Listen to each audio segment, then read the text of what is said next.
Bonjour à tous, je suis ravi d'être là et de vous présenter aujourd'hui le module sur la publicité Facebook, donc Facebook Ads principalement. Je vais démarrer par me présenter, je suis Loris Gebedo, du coup le fondateur de l'agence de marketing digital Evoline Digital pour le coup, et on accompagne principalement nos clients à mettre en place en ligne des stratégies marketing qu'on va très souvent pousser via des campagnes publicitaires. Donc notre quotidien c'est ça, c'est vraiment lancer des campagnes publicitaires sur les réseaux sociaux, beaucoup Facebook, les moteurs de recherche comme Google, LinkedIn, Snapchat et autres. Donc le but aujourd'hui c'est que je vous parle de ce module-là et que je vous donne les clés pour être capable demain de lancer des campagnes qui seront, j'espère, performantes. L'idée c'est qu'on n'a pas beaucoup de temps, que je vous donne des clés pertinentes que vous n'allez pas forcément trouver ailleurs sur internet ou autre pour structurer un compte, déployer des campagnes qui vont être intéressantes. Voilà. Alors l'idée aujourd'hui c'est que je vous partage des clés pertinentes de manière générale, puisque j'imagine que vous avez tous des activités qui vont être variées, peut-être qu'il y en a qui se lancent dans l'e-commerce, peut-être qu'il y en a qui ont des prestations de services, mais que je vous montre des solutions sur Facebook Ads que vous pouvez répliquer, peu importe en fait ce que vous allez mettre en place et ce que vous faites. Donc avant de démarrer, rapidement parler de Facebook Ads. Pourquoi Facebook Ads? Je pense qu'aujourd'hui, voilà, on n'a plus du tout besoin de présenter Facebook Ads. Vous avez dû en entendre parler énormément déjà. L'intérêt, c'est que Facebook, même si aujourd'hui il y a toujours ces discussions de Facebook est mort en France par exemple, les gens ne sont plus sur Facebook et autres, ça reste vraiment en fonction des audiences qu'on veut cibler. Il y a encore beaucoup de monde sur Facebook et dans tous les cas Facebook détient différents réseaux, hein, comme vous le savez, Instagram, Messenger et l'audience network. Petite parenthèse, je sais qu'il y en a beaucoup qui ne voient pas ce que c'est. Il y a souvent ces objectifs, je vous les montrerai dans la vidéo après quand on lance la campagne. L'audience network, pour faire court, c'est un réseau partenaire de Facebook, comme des applications et des sites web sur lesquels votre publicité peut s'afficher en fait, même si vous la lancez depuis Facebook. Donc c'est possible que vous lanciez une publicité depuis Facebook, mais qu'elle s'affiche sur un site ou sur une application. Voilà. Facebook ont énormément de data comparé à d'autres plateformes publicitaires, puisque forcément tout le monde renseigne énormément de critères, ce qui fait qu'ils ont une capacité de ciblage assez pointue, assez poussée, un peu comme LinkedIn, ce qu'on va retrouver dans LinkedIn aussi. Donc ça, c'est vrai que c'est un des intérêts de Facebook, et Facebook est en continuelle évolution. Ils ont toujours énormément de nouvelles choses à proposer, et ils sont très novateurs à ce niveau-là, que ça soit pour les campagnes, pour garder les gens sur la plateforme.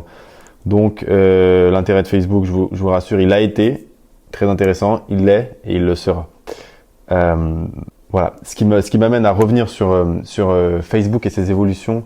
Du coup, Facebook a beaucoup évolué, Facebook Ads, la publicité sur Facebook a beaucoup évolué depuis son lancement à aujourd'hui. Il y a un temps, et c'est ce qu'on retrouve dans beaucoup de plateformes publicitaires, où on va dire que c'est des algorithmes qui fonctionnent derrière. L'homme est plus puissant que l'algorithme jusqu'à que l'algorithme devienne très performant et soit plus puissant, entre guillemets. Pourquoi je dis ça? C'est parce qu'il y a quelques temps encore, quand on faisait de la publicité Facebook, on allait essayer de contrôler un maximum et être très précis dans la structuration des comptes et autres. Aujourd'hui, ça fonctionne différemment. L'algorithme est très puissant de Facebook, et on va vraiment vers une direction de simplification des choses, simplification des comptes publicitaires, essayer d'avoir une campagne par objectif. Ça, on va en parler juste après, mais et voilà, le mot d'ordre, c'est simplifier à tous les niveaux pour donner la majorité de paramétrage, que ce soit du budget, du ciblage à l'algorithme, et de se concentrer plus sur sa stratégie marketing, ses offres, son copywriting. On va voir ce que c'est si ça parle pas à certains. Donc en très court, l'art de communiquer, de convaincre avec les mots, j'y reviens. Et voilà, son produit, son offre, améliorer ses créatifs publicitaires aussi surtout, et se diriger dans un modèle un peu comme celui-là. Et d'autant plus que sur Facebook, c'est un modèle, si vous le maîtrisez, que vous allez retrouver en fait dans les autres plateformes publicitaires, sur les réseaux sociaux très souvent, même un petit peu sur les moteurs de recherche. Bon, c'est pas mal différent puisque il y a tout un tas d'éléments qui sont différents, mais C'est des structures que vous allez en plus retrouver voilà, sur LinkedIn, sur Snapchat, sur TikTok. Ça va être un peu le même procédé à chaque fois. Donc c'est intéressant de démarrer avec Facebook. Donc je parlais des évolutions de Facebook et en l'occurrence il y a des évolutions qui vont et on va voir des prérequis qui vont venir, mais on parle beaucoup de blocage sur Facebook. Je suis obligé de faire une petite parenthèse sur ça parce qu'effectivement quand on fait de la publicité, du coup on utilise la plateforme de Facebook, sa régie publicitaire, on diffuse de la pub à du monde du coup sur la plateforme. C'est la plateforme de Facebook et Facebook veut un maximum de sécurité. Il veut pas que des personnes fassent de la pub n'importe comment, promouvoient des choses pas pertinentes pour les utilisateurs de Facebook ou même dangereuses ou autres. Voilà. Donc voilà pourquoi est-ce qu'on a de plus en plus de blocages sur Facebook et ça devient une thématique que vous allez forcément entendre à partir du moment où vous faites de la publicité. Vous aurez très très souvent une pub bloquée, voire votre compte publicitaire, voire même votre business manager qui peut se bloquer. Donc je vais pas faire une grosse parenthèse sur ça, mais je vais y revenir. Ça va être important de suivre vraiment leurs règles publicitaires et de faire des étapes qu'on va voir très rapidement ensemble pour éviter un maximum de blocages. Même si vous n'allez peut-être pas tous les éviter au mieux. C'est un algorithme derrière pareil qui bloque automatiquement les choses en fonction de ce qui détermine. C'est pas des êtres humains vu le nombre de personnes qui lancent de la pub sur Facebook. Mais voilà, ça permettra de l'éviter et à savoir que la majorité des blocages, enfin très très souvent, il y a pas de problème, on arrive à les débloquer. Si l'intention n'était pas mauvaise, si c'est une mauvaise interprétation, on débloque. Mais ça peut faire perdre du temps, ça peut faire échouer des lancements de projets si vous aviez un projet quelques jours et vous êtes bloqué, enfin voilà, ou ça peut vous compliquer la vie au quotidien. Donc la partie blocage, il y a des choses qu'on va voir et en fait l'évolution de Facebook, même de la gestion des comptes et du tracking et autres, vient de là du coup. Alors la publicité, avant de continuer avec Facebook, je veux faire une petite parenthèse aussi sur la publicité. Quand on fait de Facebook Ads, il y a une chose qu'il faut comprendre, c'est qu'on fait de la publicité. C'est une chose qu'on n'entend pas souvent. On va souvent parler de gérer Facebook Ads, savoir gérer l'outil. Facebook Ads, c'est un outil. Et vous faites de la publicité. Et donc, il y a pas mal d'autres choses qui vont rentrer en compte dans ça. Et pour être bon dans Facebook Ads, il va pas falloir uniquement savoir gérer la plateforme. C'est une chose, forcément, si on gère bien la plateforme, on a un peu les petites astuces à droite à gauche, on aura forcément des meilleurs résultats et on va pouvoir on aura des meilleurs résultats. Lorsqu'on fait de la publicité, ça va être intéressant de avoir ce recul, se renseigner sur des mécanismes publicitaires, les mécanismes psychologiques, les objectifs qu'on attend de la publicité, comment est-ce que on optimise l'expérience client et autres. Puisqu'en fait la pub va être centrale, d'accord. L'objectif ça va être bien souvent d'amener les gens d'un point A à un point B.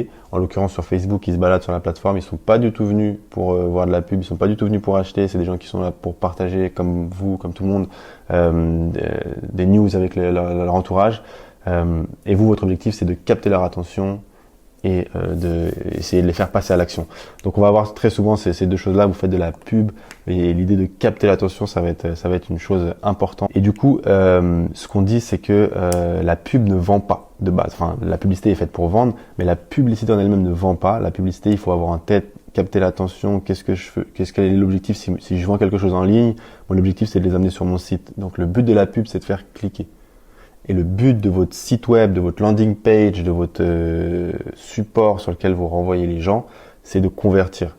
Et ça, il faut aussi l'avoir en tête. Je me focalise sur comment faire cliquer un maximum sur ma pub et sur mon site, j'ai réfléchi à comment vendre au mieux mon produit. Et donc, c'est là où je voulais parler de copywriting. Forcément, il y a les créatives, donc les visuels publicitaires, les vidéos publicitaires, et il y a aussi et surtout la façon dont vous allez vous adresser aux gens dans vos messages. Et plus on arrivera à créer de la pertinence parce qu'on comprendra notre cible, parce qu'on saura quel levier psychologique actionner, quand l'actionner, donc de quelle chose parler. Et on parle très souvent, les anglophones aiment bien dire characteristic tells, benefit sells. Donc en gros, les caractéristiques ça parle, les bénéfices ça vend. Et c'est des points à prendre en fonction de ce que vous vendez. Est-ce que c'est mieux que je décrive les caractéristiques de mon produit ou est-ce que c'est mieux que j'aborde un angle où je parle des apports et des bénéfices qu'aura mes clients potentiels ou ma cible. L'idée, c'est de pouvoir tester les deux et autres. Mais voilà, tous ces éléments-là, ça va être hyper important aussi, au-delà même de la gestion de l'outil. Et donc, pour revenir à ce que je disais, la publicité étant centrale, vous avez votre produit, votre service, votre offre. Une mauvaise offre, on a beau la montrer un mauvais produit, on a beau le montrer à plein de gens, on risque pas, on aura du mal à le vendre. Donc il faut bien comprendre que la publicité ne fait pas tout. On peut faire des super campagnes. Si on n'a pas d'autres éléments connectés, connexes, si on n'a pas une stratégie marketing, on va avoir un peu de mal à réussir à avoir des résultats. Donc réfléchir à son produit, son service, son offre, est-ce que le produit répond bien à un problème, etc. Est-ce que c'est vous qui créez le produit, est-ce que c'est pas vous qui créez le produit, et dans ce cas-là, si c'est pas vous qui créez le produit, réfléchir vraiment là ça va être le positionnement que vous voulez mettre pour que ça résonne en face de la cible. Il va falloir réfléchir à votre site, avoir un site optimisé qui donne confiance, qui rassure, après un tas d'optimisations qu'on peut voir sur le site, qu'on peut voir sur des sites et optimiser, avoir un site web optimisé, une landing page optimisée, avoir un texte, donc le copywriting qu'on retrouve sur la pub, sur votre site, sur vos landing pages, dans vos emails, partout. Travailler son copywriting. Voilà. Donc c'était les éléments dont je voulais parler au début, parce que c'est hyper important d'avoir cette vision générale avant juste de penser faire de la pub Facebook. Facebook Ads, on ne fait pas que du Facebook Ads, on fait de la publicité, des mécanismes psychologiques et voilà ce que j'ai expliqué avant. Donc moi, dans tous les cas, je conseille pas de démarrer dès le début avec de la publicité. C'est très souvent une chose qui va venir, surtout vous qui lancez votre business aujourd'hui, dans une deuxième phase, c'est-à-dire forcément ayez structuré un peu tout, votre branding, votre positionnement, vos stratégies marketing, voire lancer votre business, développer-le de manière organique dans une première phase. Et une fois que vous avez un peu optimisé la globalité, vous avez pu faire des modifications par rapport au retour que vous avez eu, vous avez un positionnement clair, votre branding, tout est prêt. Là, vous êtes prêt à accueillir des gens qui ne vous connaissent pas du tout, vous êtes prêt à vous expandre encore plus et donc là, vous êtes prêt à faire de la publicité. C'est un peu comme quand on invite des gens chez soi, logiquement, on va ranger avant d'inviter. Donc voilà, avant de faire de la pub, je vous conseille vraiment de passer sur tous les modules que vous avez avant et de perfectionner ça avant de vous lancer dans la publicité. Donc maintenant, on en vient à Facebook Ads, plus précisément. Et encore, avant de passer derrière l'écran, je vais vous expliquer l'approche qu'il faut avoir aujourd'hui avec Facebook et ses évolutions qu'il y a. Donc je vais peut-être rapprocher après le tableau pour que vous le voyez bien. Et je vous ai fait un petit tableau. En fait, la chose qu'on va essayer de faire avec les campagnes, c'est d'avoir une approche en tunnel, en funnel, on emploie un peu les deux, avoir en fait une structure publicitaire qui va se déployer un peu en continu dans l'idée et sans oublier personne. Donc les funnels, je ne vais pas expliquer en détail là ce que c'est maintenant, j'imagine que vous voyez et que peut-être dans un autre module vous l'avez vu, mais en gros un funnel d'acquisition, vous allez avoir trois types d'audience, du trafic froid, du trafic tiède et du trafic chaud. C'est très souvent ce qu'on appelle top of the funnel, middle of the funnel, bottom of the funnel et vos clients. Donc en fait, quand vous allez réfléchir à votre structure de campagne sur Facebook Ads, on va aller dans la simplification et une structure en tunnel. Donc l'idée, c'est d'avoir des campagnes qui vont aller chercher des audiences froides, des premiers contacts des gens. Donc vous avez une campagne qu'on va souvent appeler d'acquisition, acquisition de visiteurs. Voilà. Vous essayez de toucher un maximum de monde dans cette campagne-là. Les campagnes MOF ou Middle of the Funnel, ça va être les campagnes de nutrition, un petit peu ou nutrition en anglais comme on dit, nurturing. Et en fait, l'idée, c'est d'aller retoucher les gens qui vous connaissent déjà, mais qui sont peut-être pas si avancés que ça. Je vais revenir ici après. Mais voilà, des gens qui ont déjà été en contact avec vous. Ensuite, il y a les bottom of the funnel. Donc, c'est ceux qui se rapprochent de l'achat. Ils sont pas encore clients, mais c'est ceux qui s'en rapprochent. Ils ont ajouté peut-être un produit au panier. Ils n'ont pas fini leur commande. Ils ont vu une page produit il y a pas très longtemps, etc. Et ensuite, ça c'est potentiellement dans certains cas de figure, si vous avez suffisamment de clients, si vous avez pas mal de clients, etc. Vous êtes en B2C peut-être et vous allez avoir des campagnes de fidélisation, donc des campagnes peut-être où vous allez cibler uniquement vos clients existants pour les pousser à racheter. Voilà, c'est un peu les quatre choses, c'est vraiment cette idée de structure de funnel qu'il faut garder en tête. Donc dans les campagnes d'acquisition, qu'est-ce qu'on fait? On cible des audiences froides. Donc on va aller cibler des audiences d'intérêt de Facebook, que Facebook peut nous proposer. on va le voir après, ou par exemple des lookalike audience, donc des audiences similaires. Pour faire une petite parenthèse, dans les audiences similaires, c'est partir d'une audience de base. Donc par exemple, j'ai 100 acheteurs sur mon site, je prends cette audience de 100 acheteurs et je demande à Facebook d'aller me retrouver des gens qui leur correspondent. Voilà, donc là vous touchez des gens qui ne vous connaissent pas.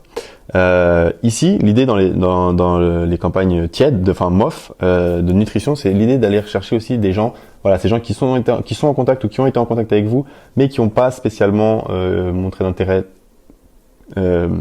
proche de l'achat.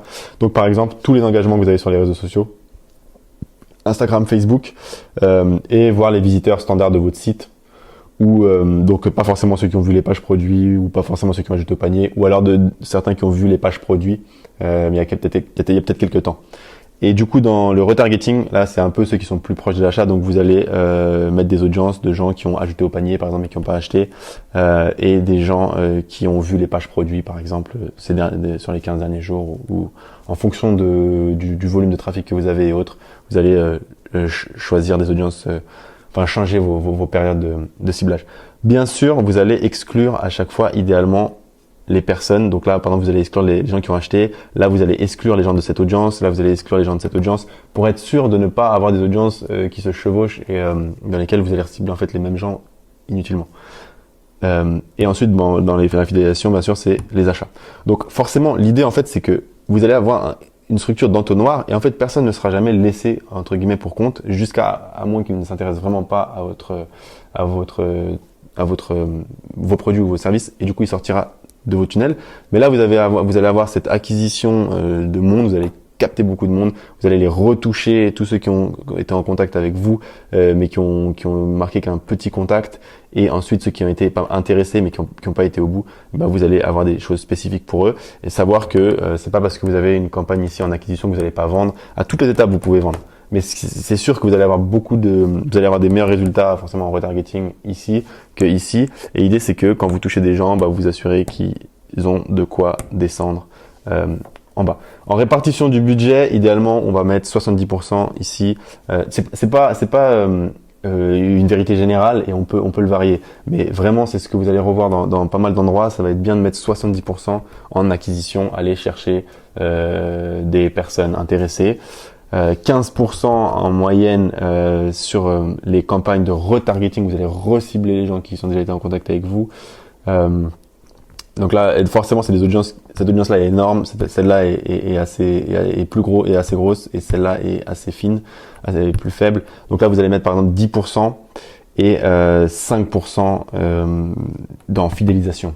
Si vous n'avez pas de fidélisation, forcément, vous mettez peut-être 20% ici, ou bien vous mettez 5 et 15. Vous pouvez, vous jouer. Mais dans l'idée, vous pourrez garder cette structure. Et enfin, on le verra après quand on lance des campagnes, mais il y a des objectifs par campagne, ok. Et là, l'idée, c'est d'avoir, et ça, de toute façon, il faudra garder ce tableau une fois que vous allez lancer vos campagnes et vous reviendrez dessus. Mais vous aurez vos objectifs. Et là, l'idée, par exemple, vous allez idéalement mettre des objectifs de conversion sur de l'ajout au panier. Je me suis rapproché un petit peu. On voyait pas non plus extrêmement bien de loin, mais je comptais vous faire un zoom dans tous les cas à la fin. Donc, je vous disais ensuite, la dernière chose à choisir, c'est l'objectif des campagnes. Donc, dans vos structures, idéalement, vous allez essayer d'avoir ici des objectifs de conversion avec ajout au panier, par exemple. L'ajout au panier, pourquoi? Parce que Facebook va optimiser la diffusion de votre pub par rapport à l'événement que vous choisissez quand vous prenez de la conversion. L'ajout au panier, vous risquez d'en avoir beaucoup plus que de l'achat. Donc, donnez beaucoup plus de data à Facebook pour mieux optimiser la diffusion.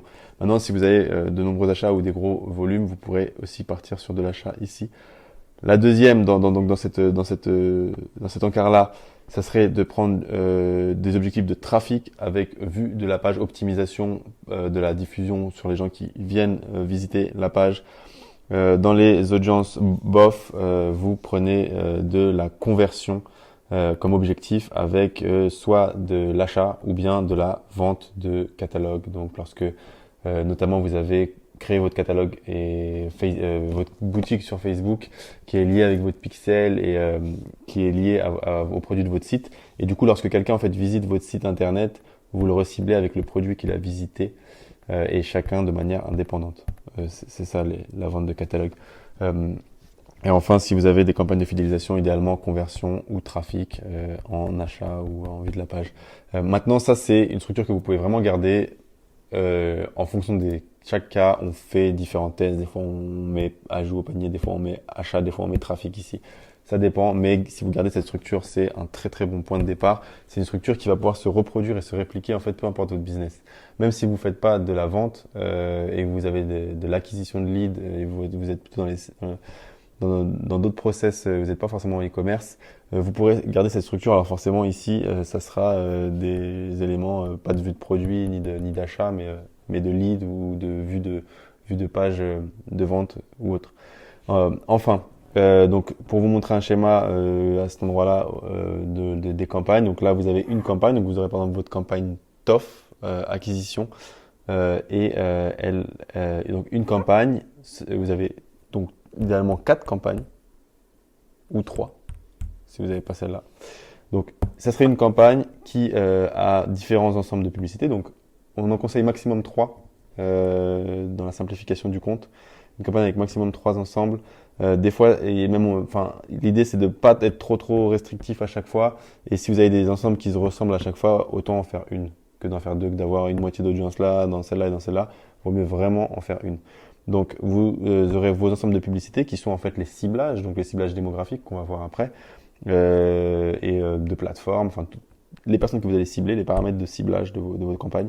Et ici, c'est donc vos pubs et la création de vos publicités. La dernière chose à voir, c'est quand vous faites du coup du e-commerce ou de la vente de services en ligne, vous allez avoir des KPI à suivre. Moi, je vais vous en montrer après différents et comment les structurer dans son compte pour les suivre efficacement. Mais il y a une donnée sur laquelle je vais venir maintenant, c'est le ROAS. Le ROS qui est le Return on Ad Spend en anglais, ce qui veut dire retour sur investissement publicitaire. Du coup, c'est pas le ROI. Le ROI, c'est votre retour sur investissement général. C'est-à-dire vous avez eu tant de dépenses diverses et variées, vous avez gagné tant. Là, on parle vraiment que en termes de publicité. C'est-à-dire c'est uniquement l'investissement publicitaire les revenus publicitaires. Donc forcément, un ROS élevé ne veut pas forcément dire que vous avez un retour sur investissement positif. Ça dépend de vos marges. Plus vous avez de marge, plus vous pouvez avoir des petits ROS. Moins vous avez de marge, plus vous avez intérêt à avoir des ROS grands. Et donc vous, ce que vous allez vouloir avoir, et comme info, c'est quel est le ROS que vous devez cibler, en dessous duquel vous perdez de l'argent, en dessous duquel vous en gagnez. C'est ce qu'on appelle le ROS cible. C'est assez facile à calculer. C'est le calcul mathématique qui est ici, 1 sur la marge, en pourcent. Donc si par exemple vous avez une marge de 50%, 70%, 80%, vous faites 1 divisé par 0,5, 0,7, 0,8, ça vous donne une valeur de ROS, et ça c'est votre point de référence. Vous savez qu'en dessous de ça, vous perdez de l'argent, parce que vous avez en fait des coûts annexes à vos pubs. Vous avez les coûts de produits, les coûts de production, les coûts de délivrabilité, de logistique, ou ne serait-ce que d'autres choses, coûts de plateforme, etc. Si vous vendez des services en ligne ou autre. Voilà, donc je vais juste me rapprocher un peu pour que vous voyez bien le tableau dont je vous parle depuis tout à l'heure.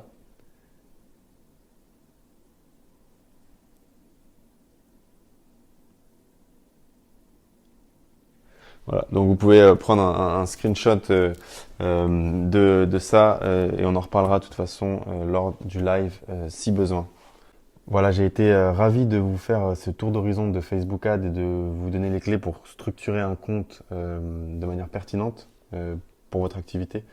Et donc il va y avoir différents éléments. Forcément, on va pouvoir creuser dans plein de choses au niveau du tracking, au niveau des créatives à créer, au niveau des façons de cibler les gens, au niveau de l'optimisation de son site et autres qui va être aussi pertinent ou ne serait-ce que d'analyser ses concurrents.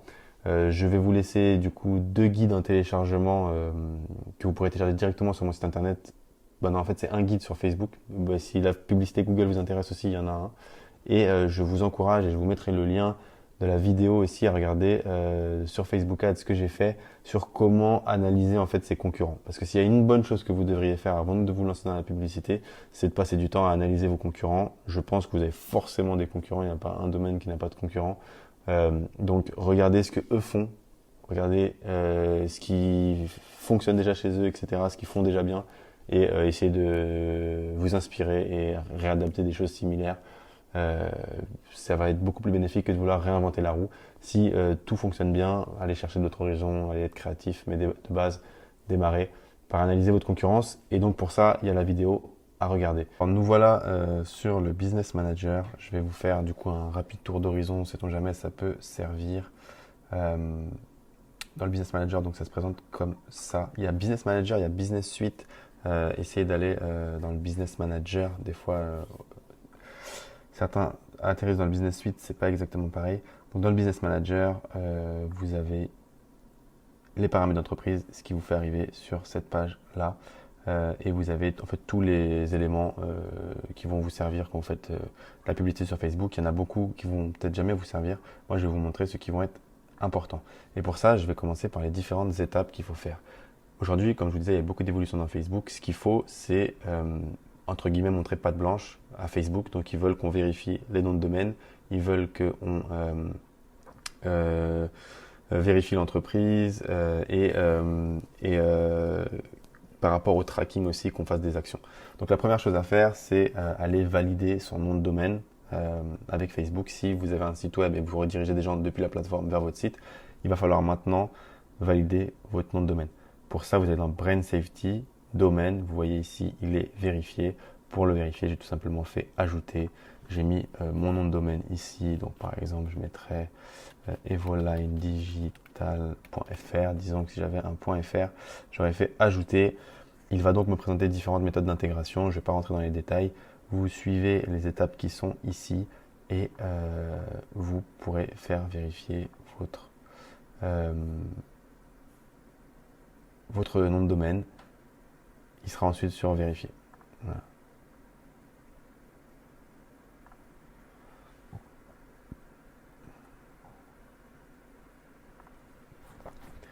Autre élément très important, donc malgré tout pour revenir sur ça, on a du coup dans votre compte vous avez les pages, donc votre page Facebook sera ici, votre compte Instagram, enfin il faut les ajouter à chaque fois. Hein. Donc si vous venez dans vos pages ici, vous aurez toutes les pages qui sont liées à votre Business Manager, vous en ajoutez, pareil pour le compte Instagram et tout ce qui suit. Je ne vais pas rentrer non plus dans les détails de comment ajouter, etc. C'est assez intuitif, sinon il y a beaucoup d'informations sur ça pour le faire sur le web. Vous avez vos comptes publicitaires ici et voilà la partie que je voulais venir ensuite, c'était le pixel, les pixels de Facebook et les actions qu'il va falloir faire maintenant pour encore une fois montrer patte blanche à Facebook et suivre les restrictions générales. Donc dans les pixels, là, je vous prends un exemple d'un compte qu'on suit. Donc vous avez l'installation du pixel sur votre site et les événements que vous voulez suivre sur votre site web. Ça pourrait être une page, une vidéo en entier juste sur le tracking et les événements et autres. Ce que je vais vous montrer, moi, c'est les prérequis qu'il faut que vous fassiez pour que, avant de faire de la pub. Donc ça va être d'installer votre pixel, tout simplement déjà. Installer votre pixel Facebook. Et aujourd'hui, on parle d'API Facebook. Je vous invite à vous renseigner dessus aussi pour vous faire un rapide résumé. Très simplement, en fait, l'API, le pixel va suivre les événements, enfin, va suivre les actions et les visiteurs, traquer les visiteurs via un navigateur et en fait l'API va traquer les visiteurs via le serveur. Et donc, pourquoi est-ce que l'API est arrivée? L'API est arrivée parce qu'aujourd'hui, on parle de pixels obsolètes, en tout cas dans quelques temps. Pourquoi? Parce que des géants comme Apple et d'autres qui vont suivre par la suite permettent maintenant à leurs utilisateurs, sur leur nouvelle version iOS 14 notamment, mais tout ce qui va suivre va être le cas, en fait d'avoir un blocage de tous les outils de tracking de tous les cookies décidés depuis son application ou de son moteur de recherche. Donc en fait le pixel devient obsolète pour les utilisateurs d'iPhone. À partir de maintenant, c'est très récent, c'est depuis le début de cette année.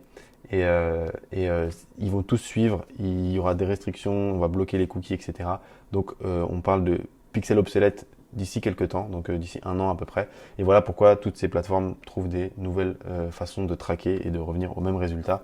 Aujourd'hui, le pixel et l'API, enfin le pixel est encore complètement fonctionnel et ça fonctionne, il faudra quand même l'installer dans tous les cas. Mais c'est vrai que d'ici quelques années, ça risque d'être obsolète et c'est pour ça que dès aujourd'hui, on doit installer le pixel et l'API. En fonction de ce que vous utilisez, si vous avez Shopify, PrestaShop, WordPress ou autre, vous avez des façons de l'installer différentes. Ça prend du temps, ça peut être complexe. Parfois, il vaut mieux le déléguer à un développeur. Je ne vais pas rentrer dans les détails de comment l'installer, puis ça dépend vraiment du site que vous avez. Et parfois, ça peut être simplifié, comme sur Shopify, parce qu'ils ont mis en place des choses pour le simplifier. Parfois, ça peut être très très complexe. En l'occurrence, il va falloir installer les deux. Et une fois que vous aurez installé les deux sur votre site, il va falloir après aller configurer en fait les événements sur votre site web que vous voulez traquer. Et ça, vous pourrez le faire que si vous avez validé votre domaine et donc vous êtes le propriétaire du nom de domaine, etc., que c'est votre entreprise et que c'est lié à votre business manager, etc. Maintenant, tout doit être vraiment aligné. Vous pouvez le faire, vous pouvez créer un pixel, le partager dans votre compte, valider le nom de domaine depuis un compte business manager qui est lié à votre compte publicitaire, etc., etc. Enfin, il y a pas mal de, ensuite, on peut partager beaucoup d'accès et faire venir des collaborateurs. Tout est assez centralisé maintenant à chaque fois. Donc là, vous avez validé votre nom de domaine par exemple, et puis vous allez configurer vos événements par ordre de priorité aujourd'hui. Donc si vous avez un e-commerce, ça sera l'achat. Si vous avez juste de l'acquisition de leads, il vaut mieux mettre lead en haut. Et ensuite, vous mettrez tous vos événements, à savoir que vous pouvez en ajouter que 8. Donc vous pourrez en fait traquer que 8 actions sur votre site web. Maintenant, logiquement, ça va couvrir l'ensemble de vos besoins avec la publicité. Et ça, c'est aussi une des restrictions des RGPD. Ils ne veulent plus qu'on traque plus de 8 événements avec Facebook.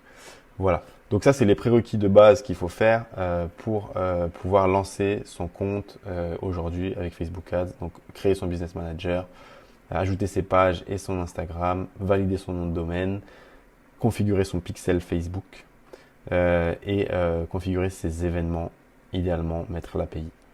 Enfin, je vous parlais de création d'audience.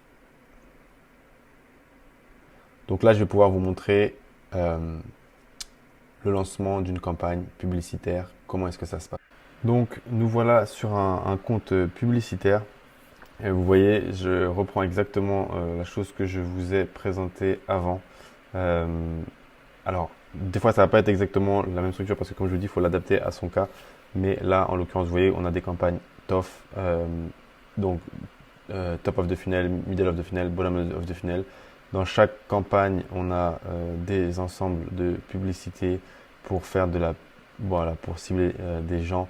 C'est des campagnes, on vient tout juste de lancer le compte d'ailleurs, enfin de prendre la main sur Google, Facebook Ads. Donc c'est vraiment, ça fait quelques jours à peine qu'on est dessus. Donc là, vous voyez les ensembles de publicités à l'intérieur et vous avez ensuite les publicités ici, ce que je vous disais. Ce qui va être important de faire, c'est de structurer votre compte à cet endroit-là au niveau des colonnes que vous voulez observer et ce que vous voulez voir. Alors, ce qui va être important, c'est de ensuite structurer votre tableau, en fait, le suivi des résultats ici, pour que il soit. Je vais prendre juste un jour pour pas trop partager les infos qu'il y a. C'est assez. Enfin voilà, il y a aussi ce côté. Donc, ce que vous allez vouloir faire, là, je prends juste un jour. Je ne veux pas trop partager d'infos sur des comptes clients, mais ce que vous allez vouloir faire, c'est du coup structurer votre tableau ici pour qu'il soit pertinent avant de lancer même une campagne pour que vous puissiez analyser et suivre les résultats efficacement. Donc en fait ce tableau-là, comment est-ce qu'il est structuré? Et donc pour structurer ce tableau, vous allez en fait ajouter des colonnes. Vous allez personnaliser vos colonnes. Ici, vous voyez, Facebook vous propose des différentes colonnes pour suivre ce qui se passe et vous, idéalement, vous allez en créer, personnaliser les colonnes ici pour pouvoir suivre en fait les KPI qui vous sont pertinents pour vous. Et en l'occurrence, je vous laisserai mettre pause sur la vidéo pour reprendre les colonnes ici afin que vous puissiez avoir les KPI que vous voulez suivre. Donc moi en fait, je vais vous expliquer ce qui va être vraiment pertinent pour vous si vous faites notamment du e-commerce. Du coup, si vous faites de l'acquisition de leads ou autre, il faudra personnaliser les colonnes par rapport à ça. Donc suivre les leads. Mais dans l'idée, on part déjà sur le budget. On a donc le nom de sa campagne, le budget, ensuite le montant dépensé, la diffusion, est-ce que c'est actif ou pas, les résultats de notre objectif. Chaque campagne a un objectif, on voit les résultats au début. Ensuite, moi j'aime bien mettre la répétition. Parce que ça me permet de voir est-ce que ma pub est trop vue, surtout quand on fait du retargeting ou pas. Et du coup, ça nous permet de savoir quand est-ce qu'il faut changer ou pas certaines données. On ne veut pas que la publicité soit vue 10 fois par jour par les mêmes personnes. Donc ensuite, on a le nombre d'impressions, de diffusion de la publicité. La chose qui va être importante après, c'est le CPM, donc le coût par 1000 impressions. Donc on va voir est-ce que ça nous coûte cher ou pas, cette audience-là, à cibler. Ensuite, on va avoir le CTR, donc le coût par clic. Est-ce que notre publicité fait suffisamment cliquer? D'accord? Est-ce que la pub fait suffisamment cliquer ou pas? Ou il faut peut-être retravailler la pub, ne serait-ce que d'un point de vue visuel ou textuel, pour faire plus de clics. Ensuite, le coût par clic, le nombre de clics sur un lien, le coût par vue de page de destination, donc combien ça nous coûte de ramener des gens sur le site, les vues de contenu. Si c'est intéressant parce que les vues de contenu, du coup, c'est des pages produits. Donc ça dépend si vous renvoyez les gens sur votre page d'accueil ou sur une autre page. Donc ça va dépendre. Mais ensuite, on aura les vues de contenu. Ça peut, du coup, vous pouvez avoir la même valeur ici. Enfin, les coûts par vue de contenu si la page de destination est une page de contenu. Donc vous avez le nombre de vues de contenu, le coût par vue de contenu, le nombre d'ajouts au panier, le coût par ajout au panier, les paiements initiés, le coût par paiement initié, le coût par achat et les achats. Et enfin, le ROS. Je vais revenir juste sur ça. Pourquoi est-ce qu'on fait ça dans cet ordre-là? Parce qu'en fait, c'est vraiment l'étape du funnel. Votre pub est diffusée. Est-ce que ça nous coûte cher de la diffuser ou pas? Est-ce qu'on a un bon taux de clic? Est-ce que suffisamment de personnes cliquent sur la pub? Ensuite, ils arrivent sur la page. Combien de vues on a sur la page de destination? Est-ce que ça nous coûte cher d'amener du monde sur cette page? Est-ce que les gens ajoutent au panier? À quel coût est-ce que les gens nous ajoutent au panier? Et on voit si par exemple les coûts par ajout au panier sont trop élevés, on sait que le problème, il vient pas forcément de la pub ou autre, il vient de la page et du produit. Probablement qu'il n'est pas assez intéressant, les gens n'ajoutent pas au panier. Ensuite, paiement initié. Donc paiement initié, c'est quand les gens vont de l'ajout au panier au checkout. Et ensuite, les coûts par achat. Une fois qu'ils ont acheté, combien d'achats ils font et est-ce qu'ils achètent au bon coût. Et du coup, on a notre ROAS à la fin, donc le retour on ad spend, et on sait le retour sur investissement publicitaire qu'on a. Et ensuite, j'aime bien mettre la valeur des conversions aussi pour connaître, voilà, là on a les achats, le coût par achat et le retour sur investissement publicitaire, mais savoir aussi l'argent généré derrière. Après, vous pouvez mettre au besoin les autres, c'est vraiment pas pertinent dans tous les cas. Mais voilà, moi j'ai d'autres colonnes aussi à la suite, mais c'est vraiment les colonnes du haut qu'il faut suivre. Donc du coup, ça va vous permettre d'avoir ce tableau-là et d'avoir le suivi précis de vos campagnes. Donc, pour le coup, si je pars avec vous sur le lancement d'une nouvelle campagne, par exemple pour eux, je prends une campagne par exemple TOF, je vais faire une campagne, il y en a déjà une ici, je resimule une nouvelle avec vous. Donc vous voyez, la nomenclature aussi est très importante.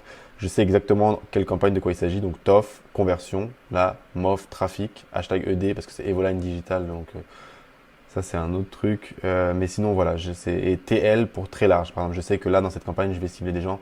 Je vais prendre des audiences très larges. Ici, c'était pas forcément le cas. C'était pas des audiences très larges.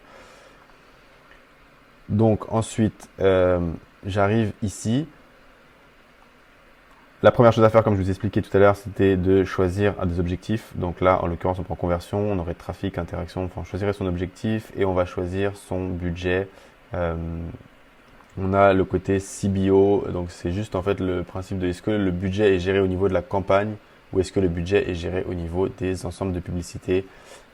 Très souvent, ça va être plus pertinent de faire du CBO. Je ne vais pas trop rentrer dans les détails, mais encore une fois, si vous mettez votre budget à cet endroit-là et que vous avez différents ensembles de pubs, c'est Facebook en fait qui va diffuser votre budget en fonction des ensembles qui marchent le mieux et du coup, il a la main dessus et il le gère en général très bien. Par contre, pour ça, il y a des prérequis. Il faut avoir des audiences de même taille, il ne faut pas faire trop de modifications, etc. Mais disons qu'on reste en CBO, donc on met le budget au niveau de la campagne. Ensuite, on va suivant. Ah oui, et j'ai mis une stratégie d'enchère à plafond de coût, mais ça encore, c'est pas forcément important maintenant. Mais je vais y revenir quand même. Du coup, ensemble de pubs, moi dans les ensembles de pubs, encore une fois, quand je vous parle de la nomenclature, c'est important de la mettre parce que vous saurez précisément ce que vous aviez dans chaque campagne et du coup, ça va vous permettre d'analyser beaucoup plus rapidement les choses. Donc, moi, ce que j'aime bien faire, c'est mettre les détails de mon audience ici.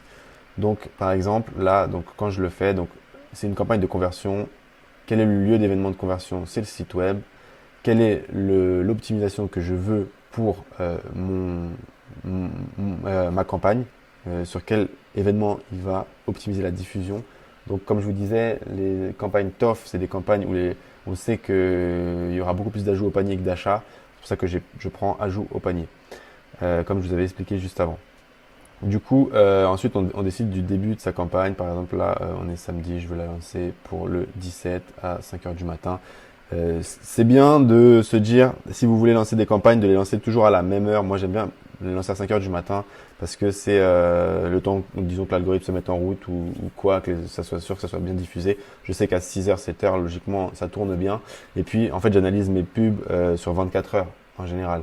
Donc, je sais qu'ils démarrent tous à 5 heures. Donc, si j'ai plusieurs campagnes, je regarde plusieurs choses et je les regarde par exemple le matin ou le soir, mais voilà, je sais que il s'est passé les mêmes choses. Si je les démarrais à des heures différentes à chaque fois, bah en fait, je peux avoir des résultats différents et je peux prendre des décisions, mais c'est pas les mêmes horaires. Donc d'un côté, j'analyserai que 3 heures, alors que l'autre, j'analyserai peut-être 18 heures. Donc voilà pourquoi c'est important de garder une heure précise, définir une date de fin ou pas nécessairement. Euh, et ces options-là, bon après il y a d'autres options, je ne vais pas spécialement en parler si c'est pas trop pertinent. Et du coup ensuite il y a votre ciblage. Donc comment est-ce que vous allez cibler? Là c'est une campagne TOF, donc une campagne du haut du funnel et je vais cibler des gens qui ne me connaissent pas. J'ai donc la possibilité de le faire avec les audiences de ciblage Facebook ici.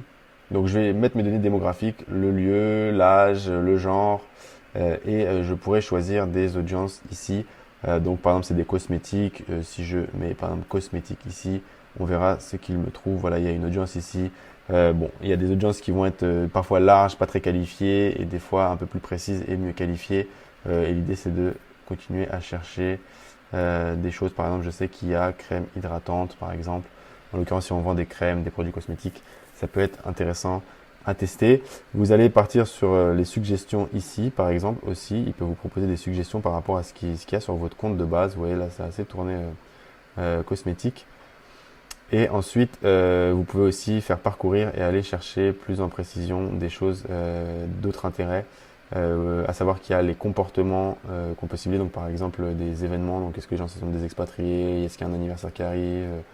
Est-ce qu'ils sont en voyage ou autre? Les centres d'intérêt, donc quels centres d'intérêt, quelles sont leurs thématiques? Mais ça, c'est les audiences qui sont créées par Facebook. Du coup, c'est Facebook qui les catégorise comme intéressés par telle ou telle chose. Parce qu'ils like des publications dans ce sens-là, parce qu'ils visitent des sites qui parlent de cette thématique, parce qu'ils ont déjà peut-être acheté de la publicité sur des cosmétiques, et donc le pixel a récupéré la donnée. Et il y a données démographiques, donc aussi, voilà, est-ce que c'est des gens qui sont parents, en relation, leur classe professionnelle ou autre. Je vous fais une petite parenthèse sur les audiences du coup parce que je vais vous montrer une campagne, mais quand vous allez faire des campagnes d'audience bof, donc le milieu du funnel et bottom du funnel, c'est des gens qui ont déjà été en contact avec votre entreprise. C'est des audiences qu'on dit personnalisées. Donc il y a les audiences similaires où on va dire à Facebook de reprendre des gens qui ressemblent à un certain profil et les audiences personnalisées que vous créez vous. Donc là, vous voyez, moi j'en ai déjà créé pas mal ici. Mais comment est-ce qu'on fait pour créer ces audiences personnalisées ici? C'est ce que je vous montre tout de suite. Donc là, par exemple, vous arrivez dans les audiences personnalisées. C'est dans votre Business Manager, vous avez audience, vous cliquez ici. Si vous avez qu'un compte publicitaire, vous aurez directement votre audience, sinon vous le choisirez à cet endroit-là et vous irez choisir votre audience publicitaire, enfin votre compte publicitaire en question sur lequel vous voulez créer des audiences. Et ensuite, vous allez créer des audiences personnalisées comme ça. Créer une audience personnalisée. Est-ce que je veux que ce soit des gens qui viennent de mon site web? Est-ce que je veux que ce soit des gens qui soient en contact avec mon compte Instagram, ma page Facebook, formulaire de prospect? Est-ce que c'est des gens qui ont vu une vidéo? Est-ce que c'est ma liste de clients à moi que je rentre sous un format CSV ou Excel? Donc par exemple, si je vous fais l'exemple sur un site, je pars sur mon site web, il faut du coup que j'ai installé le pixel et les événements pour pouvoir traquer les choses comme il faut. Donc je choisis mon pixel et ensuite il me demande voilà et quels événements de quels événements je veux créer l'audience. Donc par exemple si je voulais créer des gens qui ont ajouté au panier, j'irais à Add to Cart par exemple sur la période des 30 jours, des 30 derniers jours où je la choisis, je peux la modifier, je la nomme, moi je mets Add to Cart et je fais une petite parenthèse comme ça et je mets le nombre de jours par exemple, hop, et là je crée mon audience et elle sera créée. Mais j'en ai déjà créé une comme ça. Et du coup, par rapport aux audiences, ce que je vous conseille de faire, c'est vraiment, en fait, ça dépend du volume aussi d'activité que vous avez et de visiteurs. Si vous avez des gros volumes, je vous conseille vraiment d'aller partir à chaque fois sur chaque événement. Donc ça prend un peu de temps au début. Après, ça permet d'être très pertinent de partir sur 7 jours, 15 jours, 21 jours, 30 jours, 60 jours, 90 jours, 180 jours. Vous voyez, c'est ce que je fais à chaque fois. Et en fait, ça va me permettre d'avoir des ciblages précis, des exclusions de ciblage précises aussi. Et vous voyez, view content, j'ai toujours fait, je fais toujours ça. Soit je veux cibler tout le monde, du coup, donc j'ai ces grosses audiences de 180 jours. Soit je veux cibler les gens sur des périodes plus restreintes, plus précises. Ou bien je veux exclure des gens et des petites audiences dans d'autres audiences. Du coup, voilà pourquoi c'est important de faire ces petites audiences à chaque fois. Retour sur le gestionnaire de publicité. Je choisis mes ciblages. En l'occurrence, ici, ce que j'avais pensé faire, c'était une campagne no interest. Donc ça, c'est un peu un sujet. Mais c'est vrai que Facebook, des fois, il est tellement bon que ne pas lui mettre d'intérêt, des fois, ça fonctionne aussi. Donc c'est des tests à faire. C'est pas indispensable, mais c'est bien à tester. Et c'est par exemple une campagne qu'on pourrait tester ici. Et en fait, la campagne vu que c'est une campagne de conversion, elle va s'optimiser automatiquement en fonction des gens qui ajoutent au panier. Donc, il va réadapter la diffusion. Donc, je pense qu'on aurait quand même des bons intérêts, même avec une no interest, des bons résultats, même avec une no interest. Donc, je mets mes audiences ici. Et en fait, après, l'idée, c'est que forcément, je pourrais, si j'avais pris une audience personnalisée, exclure certaines personnes. Donc, vous voyez, quand je dis, par exemple, les gens qui ont ajouté au panier, j'aurais mis, par exemple, les ajouts au panier sur les 60 derniers jours, par exemple. Et si je veux ne pas cibler les gens qui sont déjà passés à l'achat, il va falloir que j'exclue l'audience des gens qui sont déjà passés à l'achat, par exemple. Donc soit sur toute la période, soit sur une période plus courte. Donc là, voilà, je sais que j'ai vraiment les gens qui ont ajouté au panier et qui n'ont pas acheté. Donc ça aurait été un exemple de ciblage et d'exclusion de ciblage. Voilà. Ensuite, je vais choisir mes placements manuels. Encore une fois, je vous parlais dernièrement qu'il y a cette idée dans Facebook il y a quelques temps d'aller vraiment dire à Facebook exactement où est-ce qu'il devait se positionner, de ne pas le mettre ici, ça avait moins de résultats. Aujourd'hui, l'idée c'est un peu ça. Moi, je vous conseille vraiment de rester sur des placements automatiques parce que Facebook sait mieux que vous en fait quand et à qui montrer où votre pub. Donc très souvent vous pouvez laisser les placements automatiques. Après en fonction si vous êtes vraiment plus sur Instagram, du coup peut-être sélectionner que Instagram. Si vous avez des formats publicitaires, donc par exemple des vidéos story, du coup là, là vous allez sélectionner spécifiquement les stories dans ce cadre de figure là. Ou alors si vous voulez récupérer. Voilà. Après, rien ne vous empêche tout de même de faire certains tests si vous faites beaucoup de publicité, de faire des tests des fois où vous laissez les placements automatiques, des fois où vous enlevez les placements automatiques. Et vous comparez les résultats. Vous avez le choix de décider de faire d'autres petits paramètres. Je ne vais pas rentrer dans le détail de tous, mais vous pouvez par exemple cibler que les Android, que les iOS, tous les appareils mobiles. Vous pouvez choisir lorsque les gens sont uniquement en Wi-Fi ou connectés à leur 3G. Et vous pouvez choisir si vous voulez les mettre que sur desktop ou sur mobile uniquement ou tout. Voilà, c'est aussi des paramètres que vous pouvez choisir. Et enfin, là, on choisit du coup l'optimisation de la diffusion. C'est ce que je vous disais. Nous, on a choisi conversion. On aurait pu choisir vue de la page de destination, mais vu qu'on veut que les gens passent à l'achat, vaut mieux qu'il optimise sur les acheteurs et pas sur les vues de la page uniquement. Et du coup, au début, je vous avais parlé d'un plafond de coût. Ça, c'est une chose que vous n'allez pas forcément tout le temps mettre. Mais vu que nous, on a du recul, on a déjà un peu de données, on sait que l'ajout au panier, on l'a pour moins de 3 euros. Donc, je mets un maximum à 3 euros. Voilà, par exemple. Et ça va permettre à Facebook de diffuser les pubs en gardant notre plafond de coût. Ensuite, suivant, je passe à la création de ma publicité. Je sélectionne ma page, je sélectionne mon compte Instagram qui va s'afficher juste une fois que ça aura chargé. Et en créa publicitaire, ensuite, on va avoir la possibilité de choisir des visuels et des textes et des titres, pardon. Donc là, par exemple, c'est pas ce qui est ici présent, mais moi, la campagne que je voulais faire, c'était prendre un best-seller, d'accord, et le promouvoir. On sait qu'il se vend bien, donc on va aller sélectionner l'image du produit en question. C'est des textes qui ne sont pas adaptés à cette pub. J'aurais donc du coup fait un texte par rapport à ça, choisi un titre par rapport à ça, bien veiller à ce que mon URL de redirection ne soit pas la page d'accueil. Je parle d'un produit précis, les gens voient un produit avec la pub. Idéalement, je vais les renvoyer sur une page de confirmation, enfin sur une page, sur la page du produit en question.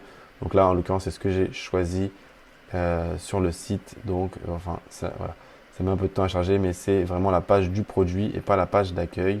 Je peux choisir un lien d'affichage si je pense que c'est pertinent. Parfois, ça l'est. Et ensuite, l'appel à l'action à choisir aussi, à savoir que ça peut avoir un impact quand même sur les résultats. Acheter, des fois, c'est un peu brutal. Les gens, ils se projettent pas pour acheter tout de suite. Donc, si c'est froid, on peut mettre en savoir plus. Et quand on retarget, j'aime bien mettre acheter. Mais je mets pas toujours acheter, notamment quand c'est du trafic froid. On veut souvent savoir ce qu'il y a. Il n'y a pas encore de produit, il n'y a rien à vendre. Je ne vais pas mettre un bouton acheter. Voilà la structure globale d'une campagne. Voilà, donc on a fait ce tour d'horizon assez rapide et large, mais quasiment complet pour lancer une structure pertinente pour votre activité dans Facebook Ads. Alors bien sûr, il y aura tout un tas de petits paramètres, de petites choses à agencer. Il y a beaucoup d'informations aussi sur chaque élément qu'on peut avoir sur par exemple comment installer son pixel. Il y en a des vidéos pour ça. Voilà. Mais là, ce qu'il fallait et ce que vous trouverez peu ailleurs, c'est ces structures de compte, cette idée de comment je mets en place mon compte publicitaire en fait pour pouvoir suivre et analyser mes campagnes. Et donc, je vous retrouve pendant le live. C'était un plaisir. À très bientôt. Ciao.